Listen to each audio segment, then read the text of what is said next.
indikator makro memang menunjukkan di kuartal kedua ini pasti akan lebih baik daripada kuartal pertama. Ini kalau menurut perhitungan sampai dengan data-data terakhir ya. Jadi kalau di kuartal pertama itu masih minus pertumbuhannya 0,74%, saya yakin kuartal keduanya akan meningkat. Banyak indikator. Selain manufaktur, kalau kita menukik kepada consumer sector sendiri kuartal pertama ini dia menariknya udah tumbuh dibandingkan kuartal pertama tahun lalu, yang mana tahun lalu kan practically Januari Februari belum kena COVID ya, baru Maret aja, sedangkan tahun ini masih dalam suasana pandemi. Namun demikian sektor consumer itu tetap tumbuh dia dalam value itu 16%. Secara volume dia naik 12%, secara harga pun juga naik ya 11%, dengan secara total tumbuh 16%. Dan diperkirakan sampai first half semester pertama tahun 2021 ini akan tumbuh sekitar 12%. Jadi optimis, kita sambut kuartal kedua ini akan positif. Mudah-mudahan yang diramalkan Bu Sri Mulyani naik 7% bisa terwujud.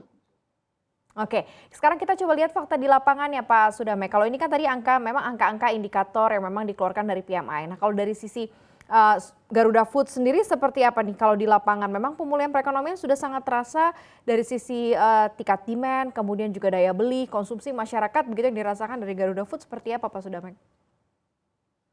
Tadi consumer good yang saya sampaikan itu sebetulnya termasuk di dalamnya ada Garuda Food. Pemain-pemain di consumer terbesar seperti Unilever, makanan minuman seperti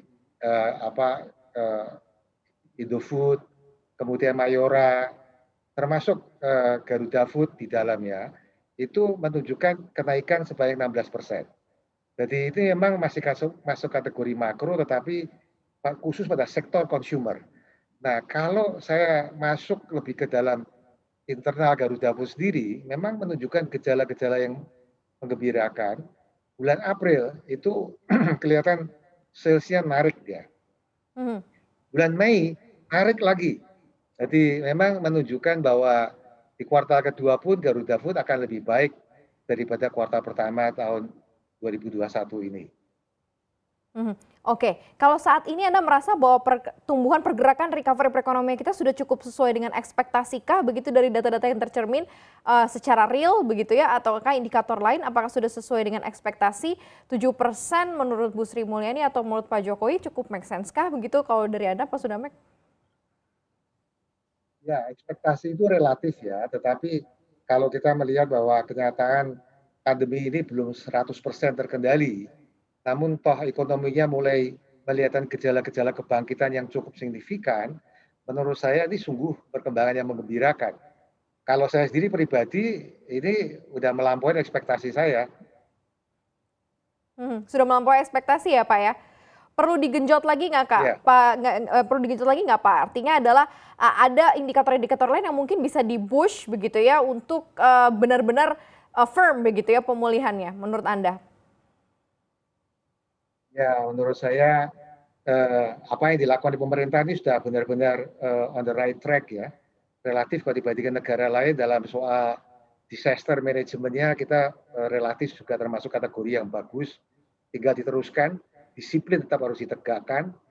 Yang kedua, the other side of the same coin adalah kehidupan ekonomi itu sendiri juga tidak boleh dibiarkan begitu saja. Karena pada akhirnya kesehatan akan mempengaruhi ekonomi, ekonomi akan mempengaruhi kesehatan.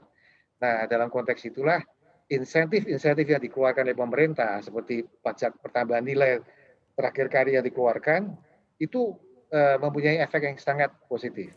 Jangan lupa untuk install aplikasi CNBC Indonesia yang tersedia di App Store dan Play Store dan ikuti terus perkembangan ekonomi bisnis terkini hanya di CNBC Indonesia Beyond Business.